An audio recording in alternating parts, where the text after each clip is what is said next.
उसी अमेरिका के थे अब्राहम लिंकन, जिन्होंने कहा था कि अगर मुझे किसी पेड़ को काटने के लिए 6 घंटे दिए जाएंगे तो 4 घंटे मैं इंतजार करूंगा, उस कुल्हाड़ी की बेट को ठीक करूंगा, उसकी धार को तेज करूंगा और बचे हुए समय में मैं पेड़ को काटूंगा यहाँ पर। इसलिए जर्मनी के हमला करने के बाद भी अमेरिका ने जवाब नहीं दिया और इसने प्रण कर लिया कि हम युद्ध में आएंगे। ये उठा ना, ये उठा तो धाए से मारा ब्रिटेन, उसके बाद मारा फ्रांस, उसके बाद मारा रूस को।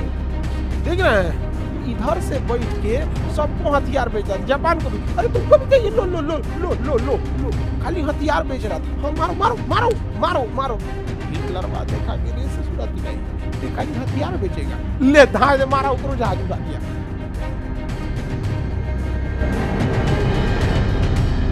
फर्स्ट वर्ल्ड वार, इसमें 37 देश भाग लिए, 37 देश ने भाग लिया था। अब ये शुरू कैसे होता है, तो एक राजकुमार की हत्या कर दी जाती है 8 जून 1914, और यह हत्या होती है ऑस्ट्रिया के राजकुमार फर्डिनेंड की, और उसके बाद ये प्रथम विश्व युद्ध चालू हो जाता है। अब प्रथम विश्व युद्ध में केवल 37 देशों ने भाग लिया, तो कैसे आप इसे विश्व युद्ध कह सकते हैं? 37 देशों का युद्ध कहना चाहिए। देखिए, 37 देश इसमें डायरेक्ट इन्वॉल्व हुए थे, 37 देश इसमें डायरेक्ट इन्वॉल्व हुए थे, बट वो 37 देश इतने पावरफुल थे कि बाकी देशों पर उनका सत्ता चलता था। तो भारत इस युद्ध में शामिल नहीं हुआ था, जबरदस्ती ब्रिटेन ने झोंक दिया था। और याद कीजिए, प्रथम विश्व युद्ध में महात्मा गांधी ने भारतीय सैनिकों को प्रेरित किया था कि तुम युद्ध में भाग लो, जिस कारण अंग्रेजों ने महात्मा गांधी को सार्जेंट की उपाधि दिया गया था। और महात्मा गांधी ने प्रथम विश्व युद्ध में इसे भाग इसीलिए लिया था कि शायद प्रथम विश्व युद्ध के बाद अंग्रेज भारत को आजादी दे दे, बट उन्होंने आजादी नहीं दिया। तो आप तो ऐसे 37 देशों में भारत को आप काउंट नहीं करिएगा कि भारत ने शामिल लिया कि नहीं, लेकिन आप इनडायरेक्टली तो उसे शामिल करेंगे। तो पहला रीजन ये कि जो 37 देश थे वो बड़े बड़े शक्तिशाली यूरोपीय देश थे, अमेरिकन देश थे, इधर जापान वगैरह था, लेकिन उनका इनडायरेक्टली कब्जा उपनिवेश हर जगह पे होता था, इसलिए उसको भी शामिल कर लेते थे।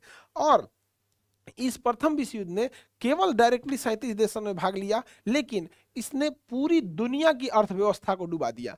अतः फाइनेंशियली डैमेज की वजह से इसे विश्व युद्ध कहा जाता है। फिजिकली तो यह 37 देशों का युद्ध था, इनडायरेक्टली जिन जो जैसे ब्रिटेन जहां लड़ेगा, हम लोग लड़ रहे थे, तो इसे विश्व युद्ध क्यों कहा जाता है? तो 2 रीजन है। डायरेक्ट कितने लड़ रहे थे? तो 37 देश लड़ रहे थे। विश्व युद्ध करने के 2 रीजन, क्योंकि ब्रिटेन, फ्रांस, जर्मनी अपने उपनिवेश जहां जहां कब्जा किए थे, इनडायरेक्टली उन्हें भी शामिल कर लिया यहाँ पर। दूसरा रीजन कि पूरे विश्व की अर्थव्यवस्था को क्या कर दिया, पूरे विश्व की अर्थव्यवस्था को इसने क्या कर दिया था बाबू, अपने चपेट में ले लिया था। पूरे विश्व की अर्थव्यवस्था को अपने चपेट में ले लिया। अब इसमें ना पूरी दुनिया 2 भाग में बट गई थी, पूरी दुनिया 2 भाग में बटी थी। तो बताओ, इसमें ब्रिटेन, याद रखने का तरीका समझो, याद रखने को, अगर ब्रिटेन आएगा तो पक्का फ्रांस भी आएगा, क्योंकि दोनों एक के पास है सब।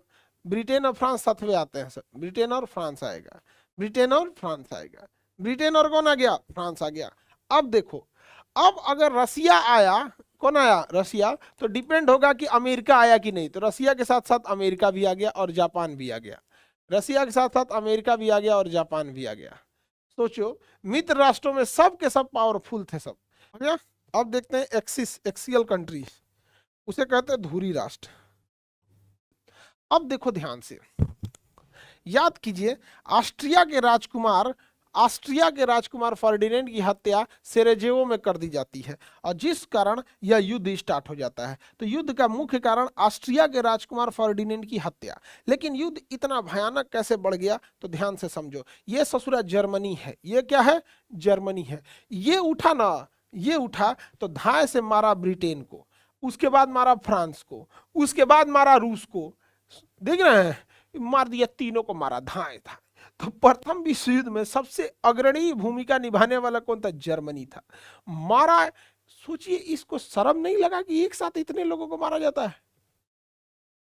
इतने लोगों को मारना चालू किया। किसने मारा भैया? जर्मनी ने। अब देखो, ये युद्ध तो चल रहा था, अब कौन जीतेगा कौन नहीं, अब तक कोई फिक्स नहीं चल रहा था। जर्मनी भारी पड़ रहा था सारे लोगों के ऊपर। इधर भारत के लोग जो थे ब्रिटेन की ओर से लड़ रहे थे, जर्मनी की टेक्नोलॉजी वगैरह सब चीज बढ़िया थी। लेकिन एक चीज बवाल हो गया, क्या चीज? समझिए ध्यान से। अमेरिका जैसे एंट्री मार दिया, जर्मनी ने एक गलती किया, जर्मनी इनको हरा दिया था, जर्मनी ने डंकरीत पे फ्रांस को भी हरा दिया था। रूस में थोड़ा सा जर्मनी कमजोर पड़ रहा था, लेकिन जर्मनी ने एक गलती किया। जर्मनी, समझो जर्मनी ने गलती क्या किया, एक जहाज जा रहा था अमेरिका का, उस पे हमला कर दिया इसने। जहाज का नाम था लुसितानिया, जहाज का नाम था लुसितानिया, जहाज का नाम लुसितानिया। इसमें 1000 से ज्यादा लोग डूब के मर गए, 1000 से ज्यादा लोग डूब के मर गए, 1000 से ज्यादा डूब के लोग मर गए। और इसमें 1000 से ज्यादा लोग मर गए। लुसितानिया जहाज अमेरिका का था। अब अमेरिका कहा कि अब हमें भी युद्ध में आना पड़ेगा, लेकिन अमेरिका हम लोगों की तरह तो है नहीं कि धाए दे, अच्छा तुम हमें मारे, लो हम भी मार दिए, ऐसा नहीं होता है।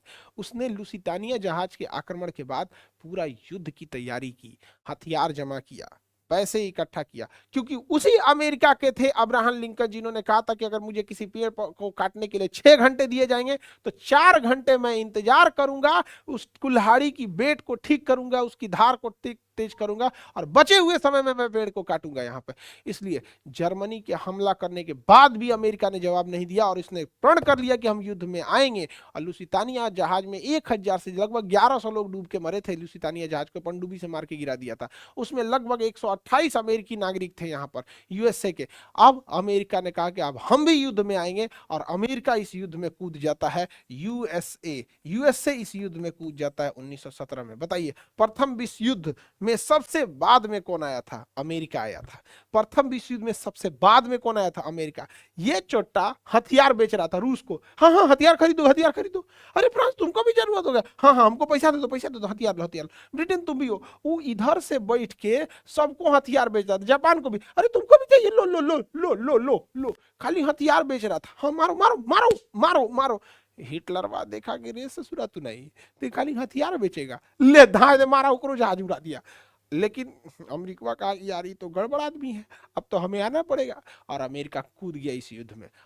और उसके बाद धीरे धीरे धीरे धीरे यह युद्ध का पासा पलटने लगा, और यह युद्ध अंततः समाप्त हुआ 1919 में वर्साई की संधि द्वारा। एक बात बताओ, अगर तुम्हारे गांव सोचो, अगर तुम्हारे पापा को भारत का मुख्य न्यायाधीश बना दिया जाए, चीफ जस्टिस तुम्हारे पापा जी को बना दिया जाए, तुम्हें लगता है कि तुम्हें कोई सजा दिला पाएगा? ऐसे कल्पना करके देखो, तो तुम्हारा दबदबा रहेगा कि नहीं? अगर आपके पिताजी मुख्य पंचायत पूरे भारत के मुख्य न्यायाधीश हो जाए, तो आपको लगता है कि आपका दबदबा रहेगा कि नहीं रहेगा? हाँ जी सर जी बिल्कुल रहेगा। अमेरिका ने भी यही कहा। अमेरिका ने किया कि देखो भैया, वर्साई की संधि द्वारा युद्ध तो खत्म हो गया, दुनिया के लेवल पे एक ऐसा पंचायत बैठाया जाए जो पंचायत कंप्लीट हमारे अधिकार में होगा। इसलिए पूरी दुनिया मारपीट करेगी, इसी पंचायत के पास आएगी, और हम लोग के अंडर में ये पंचायत रहेगा। और हम लोग भी किसी को मारेंगे, काटेंगे, बम गिराएंगे, कुछ भी करेंगे, पंचायत इसी के पास आएगा और हम लोग निपटा देंगे। इसलिए एक 100 साल आगे का प्लान लेकर अमेरिकी राष्ट्रपति वुडरो विल्सन एक पंचायत का गठन करते हैं, और 10 जनवरी 1920 को एक पंचायत का गठन होता है, जिसका नाम होता है लीग ऑफ नेशन। और यही लीग ऑफ नेशन आगे चल के बन जाता है यूएनओ। ये यूएनओ का गठन ही इसलिए किया गया था कि पूरी दुनिया मिल के मारेंगे सब, और जिनको दिक्कत होगा आके चिल्लाएंगे माई बाप बचा लीजिए। भारत को देखिए ना, हमारा पीओके को देखिए क्या करना है, यूक्रेन जाके कर रहा हम क्या करें, फिलिस्तीन कर रहा हम क्या करें, इजराइल मार रहा है, यूक्रेन जा रहा है उसमें, यूएनओ में रूस मार रहा है। तो यूएनओ का मतलब यही है कि जो शक्तिशाली है धो उसको बढ़िया से। और ये लीग ऑफ नेशन का निर्माण किया गया इसी उद्देश्य से। लेकिन लीग ऑफ नेशन द्वितीय विश्व युद्ध का रोक नहीं सका, इसलिए द्वितीय विश्व युद्ध के बाद लीग ऑफ नेशन को कन्वर्ट कर दिया गया UNO, United Nation Organisation, UNO. League of nation के जनक कहे जाते हैं वुडरो विल्सन। एंटोनियो गुटेरस तो यूएनओ के महासचिव हैं यहाँ पे। आज देखो कितने समझदार थे सब, ये सब अपने हिसाब का पंचायत रखा है सब। अब आप कल्पना करो कि अगर इंटरनेशनल कोर्ट ऑफ जस्टिस ने कोई फैसला सुना दिया कि हाँ ये ऐसा काम होना चाहिए, अब वो फैसला जाएगा यूएनओ में, तो ससुरा किस काम का इंटरनेशनल कोर्ट हो कि तुम्हारा फैसला जाएगा यूएनओ में? सब पैसा का खेल। हाँ हाँ बाबू देखो, इधर देखो, इधर देखो, वर्साई की संधि ऐसी संधि थी जो खतरनाक हो गई। वर्साई की संधि, यह संधि इन मित्र राष्ट्रों ने इसकी शर्तों को तैयार किया था। इन सारे मित्र राष्ट्रों ने मिलकर वर्साई की संधि जबरदस्ती जर्मनी के ऊपर थोप दिया।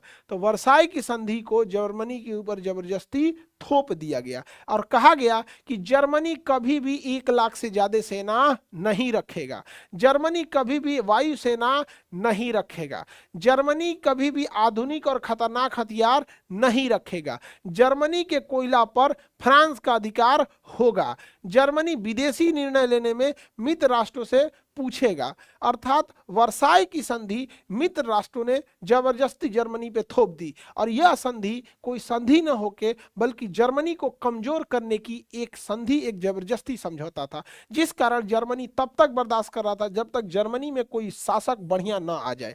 जर्मनी में कोई शासक, क्या यह संधि सोचिए, और यही संधि जो है अभी आप सीखिएगा ना, जैसे वर्साई की संधि है, यही संधि फिलिस्तीन के साथ इजराइल किया है कि इजराइल ने संधि किया है कि फिलिस्तीन की सेना नहीं हो सकती है, वायुसेना नहीं हो सकती है, थल सेना नहीं हो सकती है, कोई हथियार नहीं रख सकता है, एयरफोर्स नहीं हो सकती है, एयरपोर्ट नहीं हो सकती है, नेवी का कोई जहाज नहीं हो सकता है, विदेश मामले नहीं हो सकते, रेडियो नहीं हो सकता है, देश की मान्यता नहीं दी जाएगी।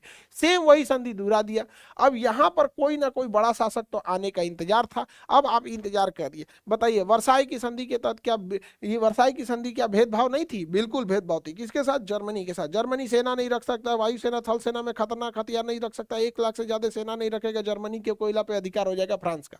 इसी कारण जर्मनी बर्दाश्त कर रहा था और 20 साल के बाद जर्मनी में उत्पन्न होता है हिटलर, और हिटलर ने वर्साई की संधि की सारी हदों को पार कर दिया और कहा कि हमारी सेना रहेगी, नौसेना रहेगी, वायुसेना रहेगी, ब्रिटेन वायुसेना, जर्मनी वायुसेना भी रखेगा, पनडुब्बियां भी रखेगी, घातक हथियार भी रखेगा, और रखते गया और वापस जर्मनी ने भी वही गलती कर दिया ससुरा जिसने प्रथम विश्व युद्ध में किया था।